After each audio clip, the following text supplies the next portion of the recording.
사무엘하 22장 26절에서 51절. 자비한 자에게는 주의 자비하심을 나타내시며 완전한 자에게는 주의 완전하심을 보이시며. 오늘 다윗의 두 번째 시편의 두 번째죠. 그래서 어제와 오늘 다윗의 시를 사무엘하에서 기록하고 있는데, 왜 시편에 기록을 안 했을까요? 사실 시편에 안 들어있는 이야기가 사무엘하에 들어있는 거죠. 왜 여기 시편에다 안 모아놓고 여기다 만들었을까요? 이렇게 물으면 다윗의 시편이 없어도 다윗에 대해서 확실히 알게 하시려고 한 거죠.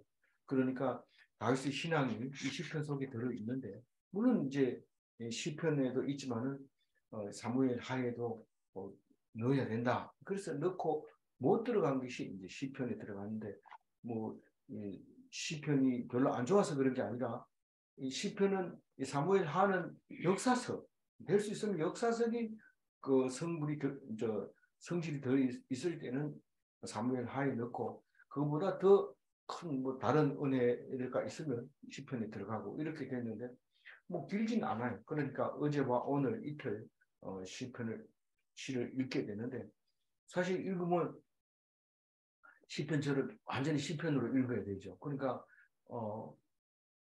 자꾸 읽고 자꾸 읽어야 되고, 그리고 그 읽은 느낌을 표현하기가 참 어렵습니다. 쉽지 않습니다.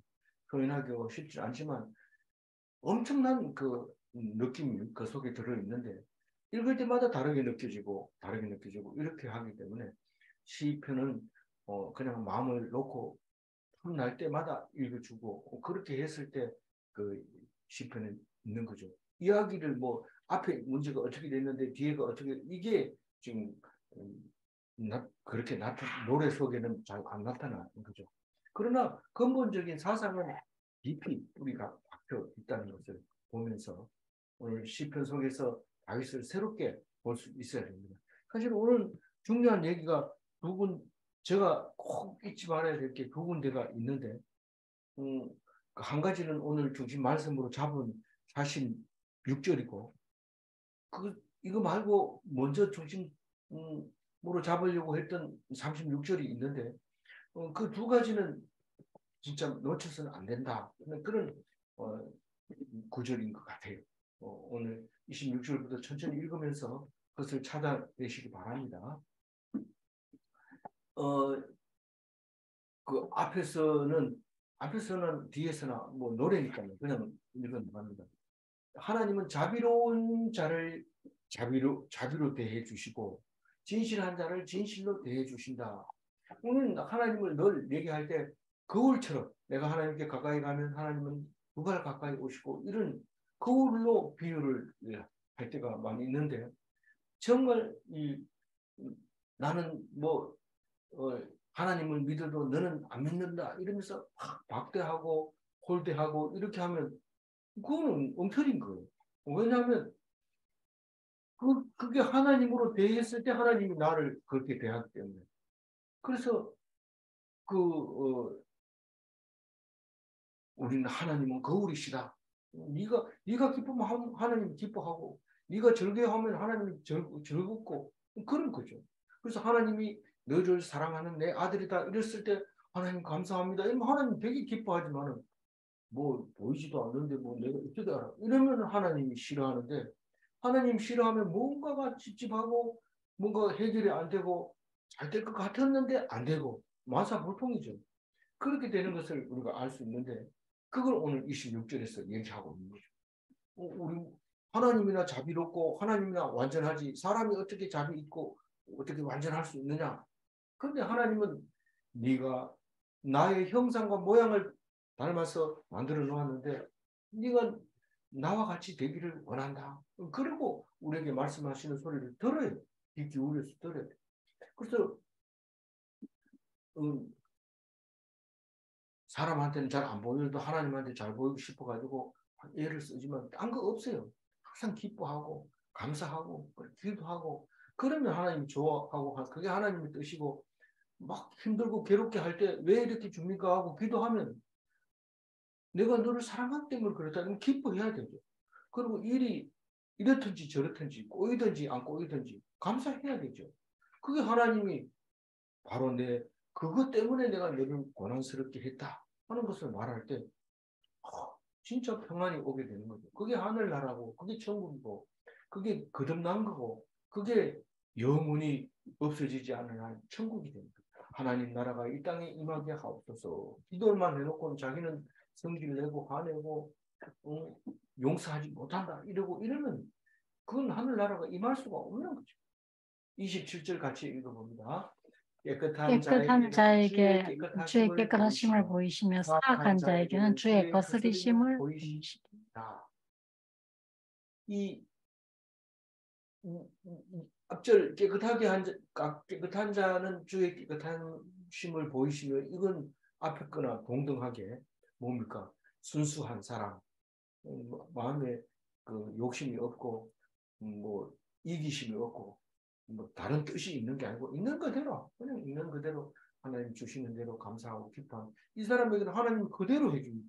그런데 무슨 일을 하더라도 머리 굴리고 요건 이렇게 해야지 이렇게 해야지 뭐 이런 목적을 가지고 일을 행하면 하나님이 목적을 가지고 고난을 주는데 하나님 왜 그렇게 하는지 이해가 안 되죠.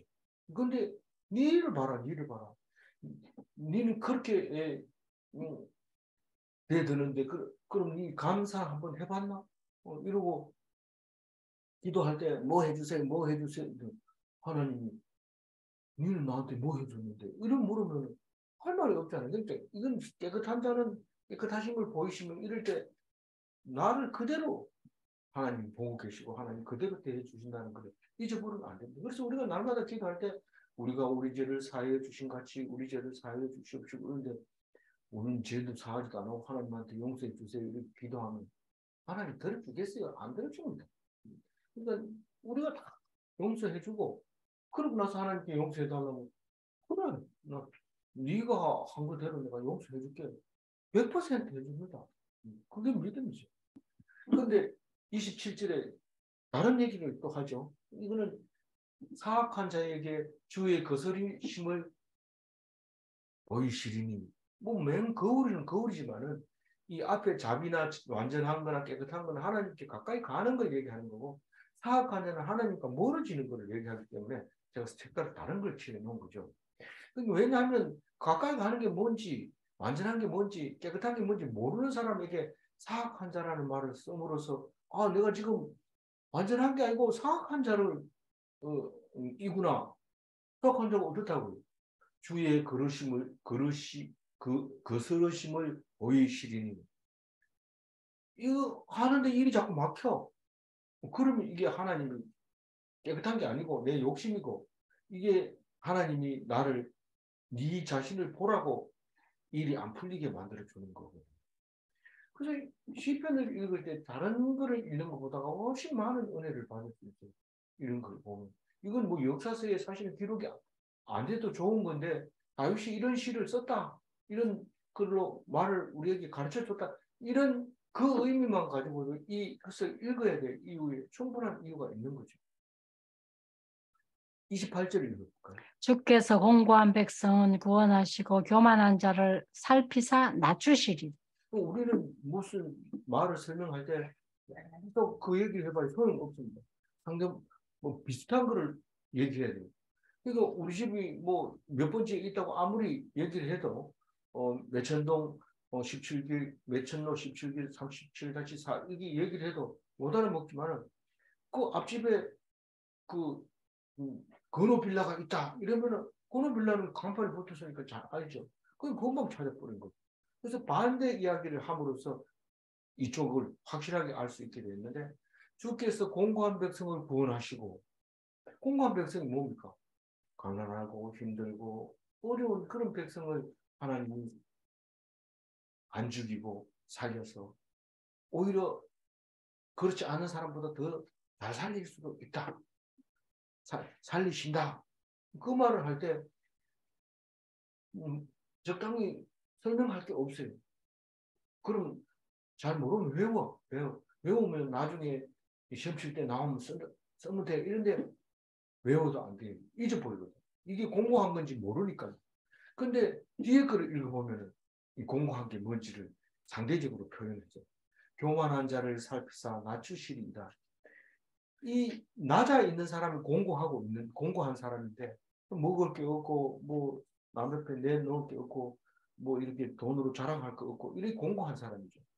그런데 교만한 사람은 돈을 가지고도 가난한 사람보다가 사는 게 형편이 없어요. 모양이 안 나. 우리 그런 얘기 많이 듣잖아요. 우리 옛날부터 그런 이야기는 옛날부터 지금까지 거의 레퍼토리입니다. 그러니까 그 부자 집 아들은 공부를 못하고 가난한 집 아들은 공부 잘하고 이게 그 뜻입니다. 이게. 아무리 노력해도 안 됩니다. 근데 가난한 자는 시키지도 않는데 막 학원 가려고 막 그런데 학원에 돈이 없으니까 학원 문 앞에서 이렇게 듣고 이렇게 그래가지고 공부를 하는 사람이라야 그게 이제 하나님 백성이 하나님이 구원하시는 거고 뭐 나는 고액까지 받는 옛날에는 우리 전과 있잖아요. 전과 학교 다닐 때 전과 있으면은 그게 뭐 숙제 낸 거 다 들어 있으니까요. 그거 보고 뺏겨 쓰면 되는데 그래서 전과 있는 집에 애들이 숙제한다 이러면 다 모여들죠. 근데 실제로 가보면은 틀린 답이긴 하지만 가난한 사람은 다 써가지고 왔는데 전과 있는 사람은 안 쓰고 와요. 왜 그래요? 왜 그러나 깜빡 잊어버릴 때. 왜 깜빡 잊어버릴까요? 나는 그거 써가지고 가기만 하면 되니까 하고 맨날 놀다가 시간 된지 모르고 학교 가니까 깜빡 잊어버리죠. 그러니까 숙제 안 해온 거는 부모기로 갔다 오느라고 못했으면 할 수 없지만 깜빡 잊어버린 건 용서할 수 없다. 혼내주죠. 그럼 또 청소년이지 맨날 숙제하라. 엄마가 와가지고 학부모가 왜 우리 아마 때리니? 우리 아가 뭐 억하심정이 있냐? 이러고 막 싸우는데 선생님 하기도 힘들어요. 그래서 안 볼 때 이렇게 혼내주고 이래야 돼. 요령을 부려야 되거든. 그런 얘기를 어떻게 성경에 그런 얘기를 다 쓰나 이런데 시편을 읽어보면 그 그림이 쫙 나오거든요. 그러니까 시편을 다 읽어요. 29절 읽어볼게요. 여호와여 주는 나의 등불이시니 여호와께서 나의 어둠을 밝히시리이다. 이제 29절부터는 쭉 밑에 내려가서 41절까지 계속해서 하나님 다윗이 의지하는 하나님은 어떤 하나님이라는 것을 이제 노래하고 있어요. 그래서 좀 그 다윗은 하나님을 어떻게 한다고요? 의지하고 이 의지한다는 말은 뒤에 나오지만 이 의뢰요. 제목을 이제 그렇게 달았어요. 다윗이 의지하는 하나님은 지금 29절 등불이다. 그럽니다. 우리가 큰 집에 가려면 깜깜한 밤에 가게 됩니다. 여름에는 괜찮은데 겨울 되면 금방 뭐 일 좀 하다 보면 어두워지는데 산골로 이제 큰 집으로 가려면 깜깜합니다. 그러면 등불이 있으면 참 좋죠. 등불 들고 가면 되는데 그것도 바람 보면 보라. 우리 외형은 보통 이제 밤에 갈 때 집단에 가서 집을 빼가지고 불을 붙여가지고 이렇게 갑니다. 가다가 이제 길이 똑바른 걸 아니까 똑바로 가다가 잘 안 보이면 이렇게 막 돌리면 또 불이 붙으면 도랑 건너가고 이렇게 하는데 그 갔다 왔다 하던 그런 얘기 하는 거 보면 그 불이 나타나니까 그 짐승들이 그 사람을 이제 해치는 짐승들이 막 온다는 거. 그래가지고 그 불을 막 확 나게 해가지고 집어 던지고 뭐 이런 이야기들도 하는데 하여튼 깜깜했을 때 이게 이제 가기가 힘든데 등불만 있으면 그래도 그걸 가지고 갑니다. 그래서 나의 등불 하나님 나의 등불 그거 없으면 밤에 문 밖으로 못 나가요. 등불이 있어야 나가요. 안 그러면 언제 잡힐지 모르고 여호와께서는 나의 어둠을 밝히시리다. 어두운 게 없어요. 사람들이 그 사람은 좀 어두워가지고 잘 몰라. 그리고 또 옛날 어른들이 그때는 어두워가지고 잘 몰랐지만 이렇게 얘기할 때 모른다는 뜻이죠. 뭐 앞일이 어떻게 되는지 모르요. 근데 우리는 지금 앞으로 어떻게 될 건지 다 알잖아요. 어떻게 알아요? 뭐, 우주에는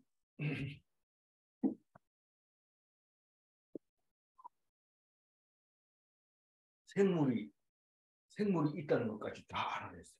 바이러스까지 있다는 게 다. 다 알아내야 돼. 그건 뭐 오래된 건 아니고 최근에 생물이 있다 하니까 사람처럼 이런 거 말고 그냥 바이러스 혹은 그, 그 곰팡이 같은 거 이런 거는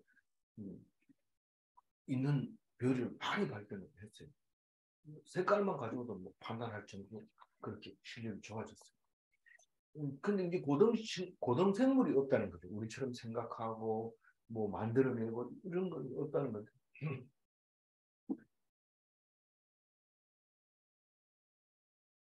사람 편에서 볼 때 사람같이 하는 거를 고등 생물이라고 말하는 거지.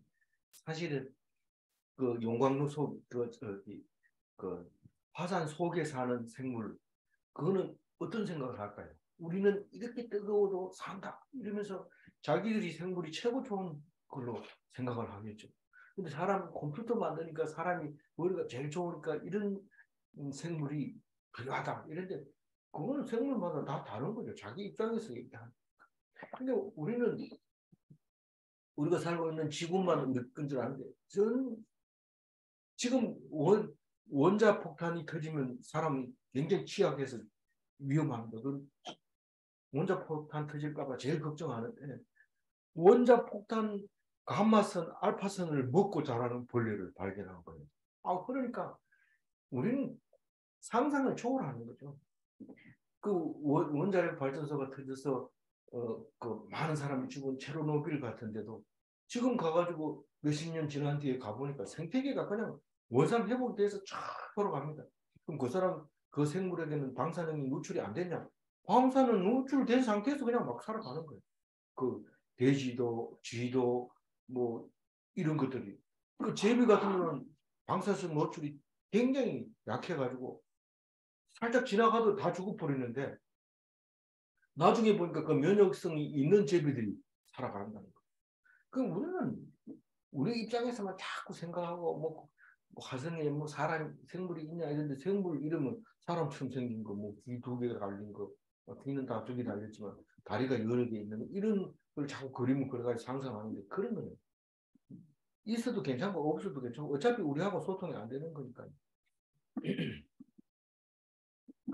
그래서 그런 이제 이 성경을 읽는데 뭐 그런 얘기까지 합니까? 이런데 생각이 나요. 성경을 읽으면 그런 생각이 나요.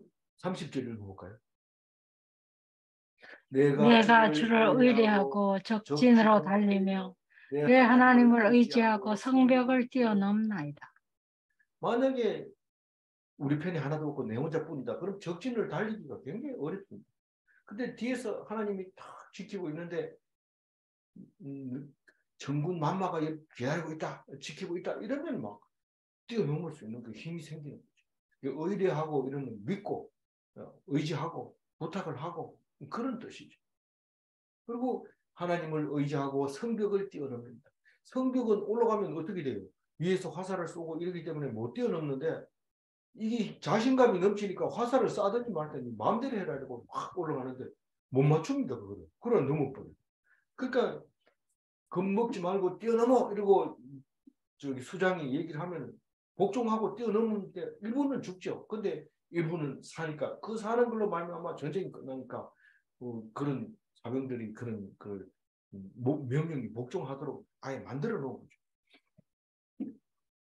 31절 하나님의 도는 안전하고 여호와의 말씀은 진실하니 그는 자기에게 피하는 모든 자에게 방패시로다. 지금 하나님에 대해서 설명하고 있어요. 다윗이 지금 하나님 어떤 하나님인가를 설명하고 있어요. 하나님의 도는 완전하고 주의 길이죠. 주의 길. 하나님의 도 이런 길도자를 쓴 거거든요.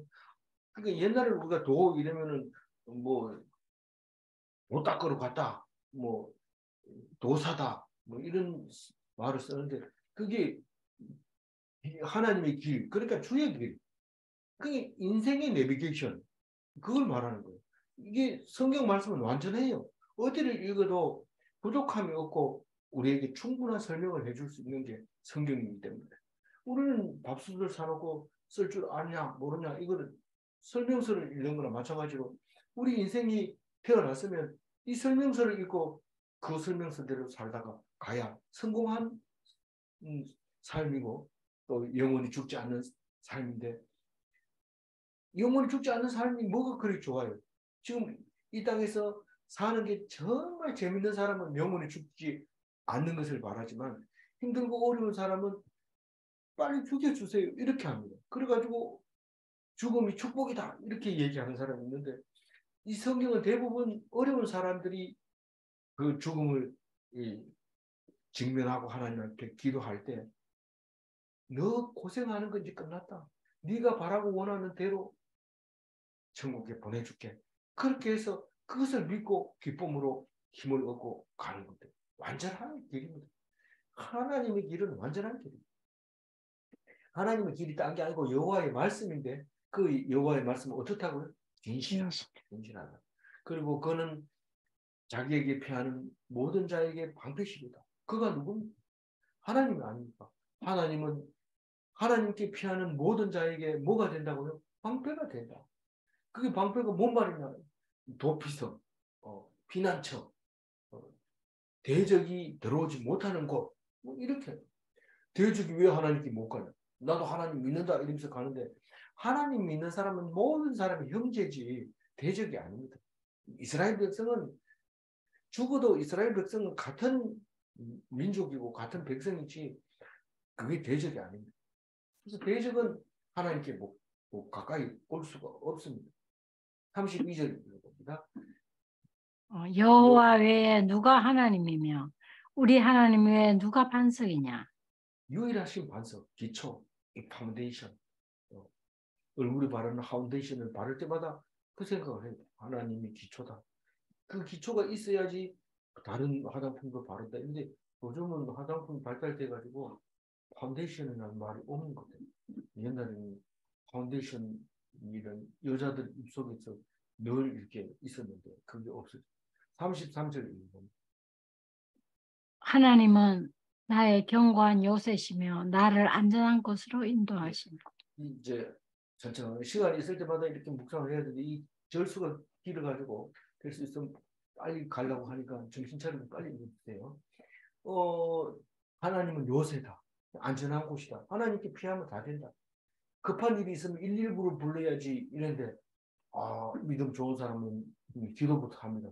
기도하다 보면 갑자기 좋은 생각이 나고 회복이 됩니다. 어떤 사람이 119가 몇 번인지 몰라가지고 기도부터 딱 하니까 119가 119라는 걸 알게 되고 이런데 기도 안 하면 허겁지겁 후둔대다가 위험할 수 있어요.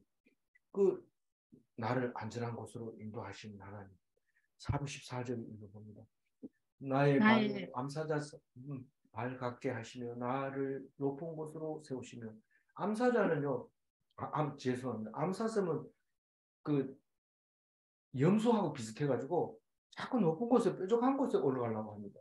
그래서 바위로 된 그 산에 잘 올라가는데 그것도 제일 꼭대기에 올라갑니다. 사슴이.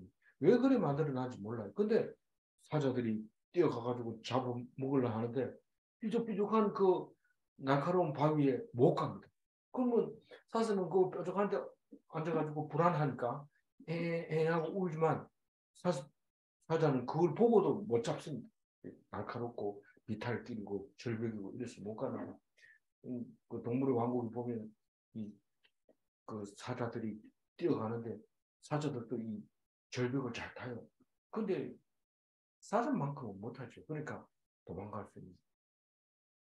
높은 곳으로 세우시며 이렇게 안전한 곳이 높은 곳이라고 이게 잘못하면 생각할 수 있는데 이거는 그냥 남들보다가 더 뛰어나게 만들어준다. 그런 뜻으로 노래한 것 같아요. 35절 읽어주세요. 내 손을 가르쳐 싸우게 하시니 내 팔이 활을 당기도다.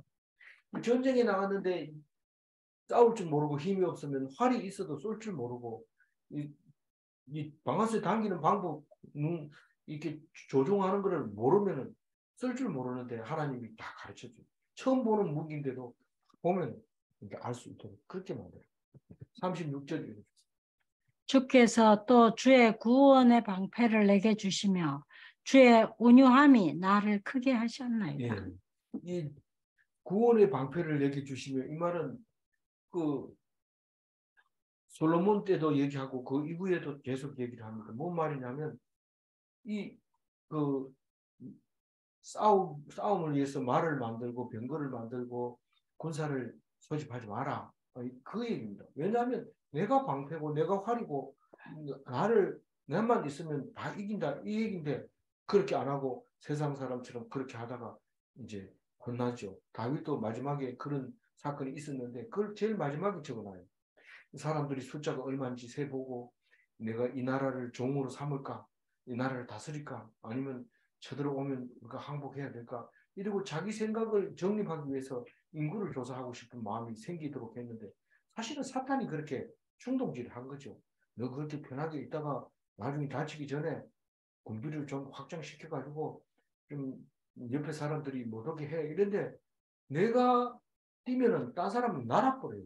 그래서 그거 경쟁하지 말고 하나님께 붙어 있어야 돼요. 그러면 어떤 때는 고난을 받고 어떤 때는 힘들고 그렇지만 하나님이 결국에는 이기게 하시고 승리하게 하신다는 것을 믿고 다윗은 그런데도 불구하고 그렇게 믿는 다윗도 그럼에도 불구하고 인구 조사를 하다가 그냥 이제 혼쭐이 나는 그런 이야기가 이제 마무리가 되잖아요. 근데 제가 노란 줄을 친 것은 심오한 말씀이더라고요. 그게 이 금광에서 금이 아닌가. 그래서 노란색을 칠해놨는데 주의 온유함이 나를 크게 하셨나이다. 이게 무슨 말인가? 제가 어떤 생각을 했냐면 이걸 읽으면서 아버지가 좀 우리가 볼 때 좀 부족한 사람인데 근데 그 집 아들은 참 용기가 있고 큰 사람이 되는 거예요. 근데 어떤 집에 가면 아버지가 참 칼같습니다. 그리고 뭐 사회적으로도 계급이 높고 사람들이 우러러 보는 그런 사람인데 자식은 찌질합니다. 그 왜 그럴까요? 그게 아버지가 온유하면 아들이 크게 된다. 아버지가 온유하면. 그런데 이거를 자세히 읽어보면 제가 말하는 그런 그 내용이 아니고 이거죠. 온유함이라는 거는 그 히브리어로 아냐 이 말입니다. 뭘 아냐 이게 아니고 히브리 말이니까 무슨 뜻인지 몰라요. 아냐라고 하는 그런 건데 괴롭히는 거 정중함 이걸 아냐라고 하는데 아버지가 힘들고 어렵고 괴롭고 그러면 이게 크게 하셨나이다. 다윗을 크게 하셨나이다. 그 라바라고 하는 말인데 그 무수하다. 그러니까 엄청 많다는 거예요. 그 다른 말로 얘기하면 아브라함의 자손들이 하늘의 별과 같이 바다의 모래알 같이 이럴 때 그걸 라바라고 하는 거예요. 그렇게 크게 창대해진다는 거죠. 다시 말해서 아버지가 훌륭해야 자식이 훌륭한 게 아니라 아버지는 부족하지만 온유한 거예요. 그러니까 믿음만 가지고 있는 거지 아무것도 할 수 있는 게 없어요.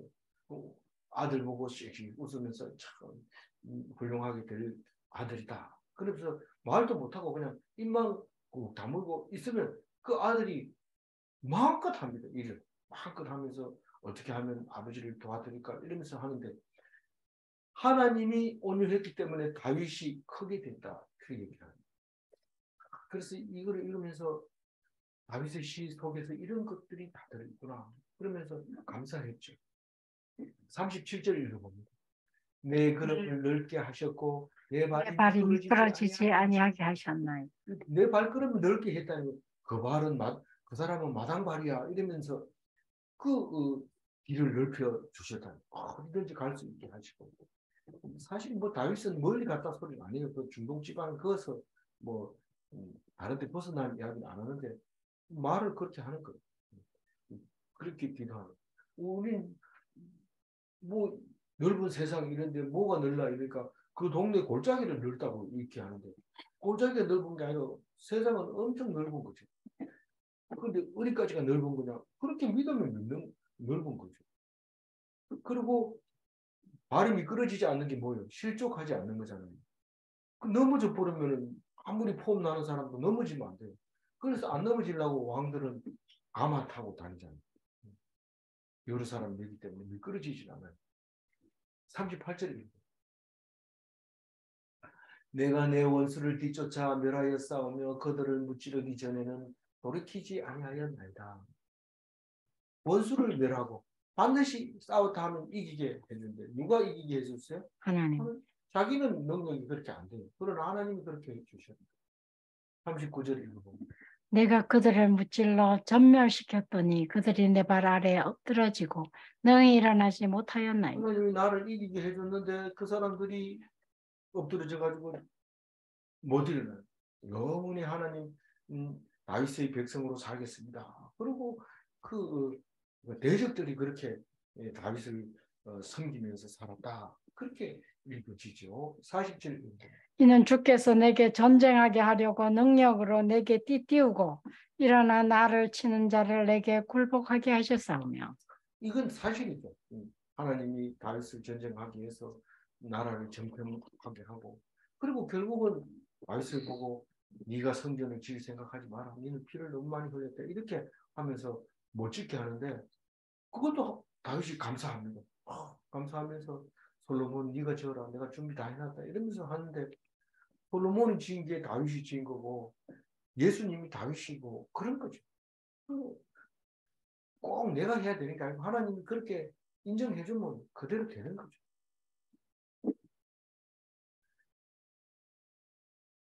41절. 주께서 또 내 원수들이 등을 내게로 향하게 하시고 내게 나를 미워하는 자를 끊어버리게 하셨습니다. 적군은 다 도망가게 해버렸다. 41절이죠. 원수들이 내게를 등을 향한다. 이 말은 도망가느라고 등을 보이지. 도망가는 사람이 똑바로 보고 뒷걸음질 못 칩니다. 그래서 왕 앞에서는 뒷걸음질 치면서 나가지 등을 보지 마라 이러면 대적이라고 생각하고 아주 혼내주죠. 등을 돌리면 안 돼. 그래서 옛날 어른 앞에서도 등을 안 돌렸거든요. 근데 나를 미워하는 자를 끊어버리게 하셨다. 미워하는 자를 제거해버렸다. 42절에 그들이 도움을 구해도 구원할 자가 없고 여호와께 부르짖어도 대답하지 아니하셨나이다. 42절과 43절은 굴복하는 대적들, 다윗에게 굴복하는 대적들은 뭡니까? 도움을 구해도 구원할 자가 없고 여호와 앞에 부르짖어도 하나님은 응답하지 않는다는 거죠. 그게 대적들은 그렇다. 이걸 가지고 다윗이 얼마나 하나님의 은혜를 받을 줄 알지. 이런 사람 대적이 하나님의 도움을 못 받는 거를 얘기 안 하면 우리 사람이 그런 거지 이런데 그게 아니고 대적들은 절대로 하나님의 도움을 받지 못한다. 이 얘기가 있어서 더 앞에 말이 힘이 있어지는 거죠. 43절입니다. 내가 그들을 땅에 티끌같이 부스러뜨리고 거리에 진흙같이 밟아 해쳤나이다. 그러니까 티끌처럼 진흙처럼 그렇게 여기고 나는 하나도 당하지 않았다. 그렇게 얘기하면서 다른 시편 같으면 여기다가 셀라 이래 넣어야 될 텐데 셀라 안 넣었어요. 이게 시편이 아니기 때문에 안 넣은 것 같아요. 그래서 44절 읽어봅니다. 주께서 또 나를 내 백성의 다툼으로 건지시고 나를 보존하사 모든 민족의 으뜸으로 삼으셨으니 내가 알지 못하는 백성이 나를 기리리다. 예, 섬기리리다. 예, 이 성경 44절을 읽어보면 그렇게 했기 때문에 하나님이 나를 높이기 위해서 그렇게 했다 하는 것을 말할 때 이 성경은 다른 성경에서 보면 여러 가지 말로 막 이렇게 좋은 말로 썼거든요. 근데 저는 그냥 백성의 반역에서 건지시고 백성의 반역에서 건지시고 모든 민족의 어뜸으로 삼으셨다. 제사장 나라 이스라엘 왕, 유대인의 왕. 예수님이 오셨을 때 이스라엘의 왕이 오셨다고 태어날 때 그랬잖아요. 나중에 이제 다 커서 어른 돼가지고 유대인의 왕으로 온 이가 니냐 이렇게 말하잖아요. 유대인의 왕이나 이스라엘 왕은 같은 말이에요. 이스라엘 벌써 망해버렸고 그 사람들의 그 하나님이 유대인의 하나님이니까 나중에 와가지고 전부 유대인 이렇게 얘기하는 거예요. 그래서 우리는 이상하게 생각할 거 없어요. 이스라엘이 왜 유대인만 사느냐, 이스라엘 사람 하나도 없느냐 이러면 그 사람들이 유대인이 이스라엘이야 이렇게 얘기해요. 우리는 그리스도인인데 자꾸 이스라엘 공부하고 유대인 공부하잖아요. 왜 그래요? 우리는 기독교인이지만은 그게 다 기독교인의 나라고 기독교인의 예, 조상이다라는 것을 말하고 있는 거죠. 우리 거다. 그럼 유대인들은 그럼 너희들하고 안 싸우나? 싸우죠. 그러니까 우리는 싸움에서 불쌍하게 여기는 거고 그 사람들은 그리스도를 모르니까 교만한 거고 나중에 혼나는 거죠. 그래서 이스라엘 왕으로 예수님이 오신다는 뜻이 바로 그런 뜻을 44절과 같은 말씀 속에서 우리가 알 수 있습니다. 근데 내가 알지 못하는 백성이 나를 섬긴다. 이 말은 하나님 예수님을 우리가 섬기잖아요. 우리 모시잖아요. 그게 맨 처음부터 알고 있었는 게 아니고 유대인도 아닌데 우리가 유대인으로 삼아주는 거죠. 하나님을 말씀을 듣고 따라오면 다 그게 하나님 백성 되는 거죠. 45절입니다. 이방인들이 내게 굴복하며 그들이 내 소문을 귀로 듣고 곧 내게 굴복하리로다. 요게 그 말을 말하는 올려야 거예요. 되겠다. 이방인들이 이 다윗왕 하는 이유가 그 유대인의 조상이기 때문에 그 유대인의 조상이고 예수님의 조상이기 때문에 다윗왕 하는. 그래서 아들 낳으면 다이비드 그래가지고 그래서 이름이 데이비드가 많잖아요. 근데 그게 이제 하나님의 말씀을 듣고 하나님의 순종하는 사람은 다 45절과 같이 말할 수 있는 거예요. 이방인들이 내게 굴복하며 그들이 내 소문을 귀로 듣고 곧 내게 순복하리로다. 이게 그 말이에요. 그래서 46절입니다. 이방인들이 쇠약하여 그들의 견고한 곳에서 떨며 나오리로다. 이게 이방인들이 그러니까 이스라엘 백성이 아닌데도 나옵니다. 나오면 어떻게 될까요? 그 어디서 나온다고 그랬어요? 그들의 견고한 곳이 어디예요? 자기 집이죠. 자기 서식지죠. 자기가 살고 있는 자기 성 그곳에서 떨면서 나오는 거예요. 어디로? 다윗한테로 나오는 거예요. 그 사람들이 왜 나와요? 순복하러 나오. 예, 쇠약했기 때문에. 다시 말해서 자신감을 잃은 사람들은 예수 믿습니다. 예수 믿는데 집을 다 버립니다. 우리 친구는 자기 동생이 예수를 믿는데 그 동생 얘기하고 눈물을 절절 흘려요. 왜 그러냐니까 그놈 새끼가 내가 그렇게 예수 믿지 말하는데 예수 믿고 뭐 선교사를 한다 하면서 내가 집을 찾아가 봤더니 하루 종일 라면만 먹었는지 라면 봉지는 세상 같고 그러고 살고 있는 거를 내가 혼내줘도 안 되고 그러면서 눈물을 찔찔 흘리는 거야. 그래서 내가 참 네가 불쌍하다. 네가 속으로 그랬죠. 겉으로 그러면 고치고 내보다 힘세기 때문에 혼내거든요. 그래서 참그 동생 하나는 잘 뒀다 그런 얘기를 했는데 이 그 우리가 쇠약해지면 우리 집안 든든한 집안 버리고 그냥 예수 믿고 나오는 거예요. 그 얘기 지금 그 얘기 하는 것처럼 그림이 그려지죠. 이방인들이 쇠약하여 그들의 견고한 곳에서 떨며 나오리다. 그래서 옛날부터 지금까지 혈통이 까맣든지 노랗든지 하얗든지 상관없이 나 유대인으로 전향하겠습니다. 이러면 유대인 되는 거예요. 그 유대인들이 읽는 성경 읽고 유대인들이 먹는 밥 함부로 뭐 이렇게 도축했는 거 안 먹고 또 항상 하나님 말씀 읽고 그렇게 하면 유대인 될 뿐인 거예요. 그 우리가 뭐 영원한 이방인이 아니고 이방인이 돌아서면 유대인 되는 거예요. 혈통이 아니고 47절입니다. 여호와의 사심을 두고 나의 반석을 찬송하며 내 구원의 반석이신 하나님을 높일지로다. 여기서는 사심을 두고 이랬는데 원래 살아 계심을 두고 이 말을 단축해서 사심을 두고 이런 말입니다. 하나님이 살아 계셔요. 그런 계시기 때문에 나는 찬송하고 높인다. 그런 얘기를 합니다. 살아있는지 안 살아있는지 어떻게 알아요? 힘이 있게 하고 능력이 있게 하고 하나님을 찬양하게 하고 우리가 사람이 존재감을 느끼고 싶어가지고 온갖 아양을 떨고 뭐 내가 있지 않나 그러니까 나를 믿고 힘을 내라 이러는데 눈에 보이니까 그렇게 할 수 있는 거지 안 보이는데도 그렇게 했다면 그게 있는 거예요. 있는 거. 위로를 받을 수 있다면 그게 하나님 있는 거예요. 살아 계신 거예요. 하나님의 능력이에요. 그게 성경 속에서 나오잖아요. 그래서 성경을 읽으면 힘이 생기고 능력이 나오고 이러잖아요. 그게 하나님이 살아 계셨다는 거예요. 말씀 속에 살아 계시고 있는 거예요. 그래서 운동력이 있다고 성경에. 말씀은 운동력이 있다. 살아서 움직인다.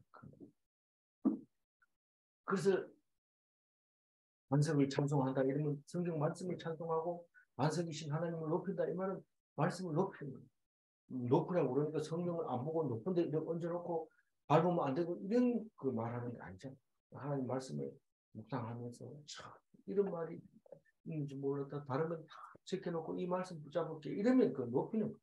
48절이고 이 하나님이 나를 위하여 보복하시고 민족들이 내게 복종하게 하시며. 이 성경 말씀이 나를 위하여 보복하신다. 내 원수들을 다 죽인다. 그래서 성경 말씀을 읽어보니까 원수를 사랑하라. 이렇게 하는 거예요. 그러니까 사랑을 했더니 그게 전부 보복이 들어가는 거죠. 그게 48절 읽으면서 그게 그렇게까지 갔으면 이 시편을 잘 읽은 거예요. 다윗이 이 하나님이 나를 보복하시고 민족들이 내게 복종하게 하시며 안 그러면 이게 현실적으로 이게 읽혀지지 않아요. 이 성경을 왜 읽어야 되는데 지금 다윗이 지금 원수가 있어가지고 그 사람 보복해 준 거 그거 노래한 건데 왜 이 시대에 와가지고 그걸 읽나? 그러면 우리는 그 사람 이렇게 쳐다보고 예수 안 믿구나 이러고 상대하지 말아야 돼. 이것은 민족들이 내게 복종하게 하시. 내가 성경 말씀을 읽으면 모든 민족들이 그 말씀을 들으러 아 그게 그 말이구나. 그렇게 하는 거예요. 그 말을 듣고 그대로 따르는 것이 복종인 거예요. 무슨 말을 듣고 명령에 복종했다는 게 아니라 따르는 거예요. 따르는 거예요. 그게 합당하다. 49절을 나를 원수들에게서 이끌어내시며 나를 대적하는 자 위에 나를 높이시고 나를 강포한 자에게서 건지시는도다. 네. 나의 그 억울한 것을 다 들어줄 뿐만 아니라 원수의 소굴이 또 뛰어갔더라도 겁을 안 냅니다. 원수의 소굴이 끌려갔더라도 겁을 안 냅니다. 끌어주니까. 이거를 이제 나중에 이제 모든 원수의 마지막 원수가 뭐라고요? 사망. 죽음인데 그 사망 했는데도 그 사망에서 끌어냈잖아요. 그 부활이. 부활이잖아요. 원수의 소굴에 들어갔다면은 죽은 거나 마찬가지예요. 그건 뭐 거기서 구워 먹는지 삶아 먹는지 모르지만 그 원수의 소굴에 들어갔는데 나를 것이군요. 그 원수의 속으로 들어갔으면 그 안에 죽었다. 이제 미련 없다. 이랬는데 살려내는 건데 결국은 예수님이 원수 사망 속에서 사망한 죽은 자 가운데서 살려내는 그런 이 성경은 다윗에게 한 말이 예수님에게 한 말이고 예수님이 우리에게 한 말이고 그게 그런 말이라는 거. 그러니까 성경이 묵상이 필요한 거죠. 안 그러고 그냥 읽으면 우리하고 관계없는 말씀이 되어버려요. 50절 읽어. 이러므로 여호와여 내가 모든 민족 중에서 주께 감사하며 주의 이름을 찬양하리이다. 이 모든 민족 중이라는 것은 모든 민족과 함께 하나님을 찬양한다. 이런 말입니다. 민족 중에 찬양한다. 우리 태극기 부대가 들어가면은 그 한 사람은 아무것도 아닙니다. 그러나 그 많은 사람들 중에서 외치는 소리.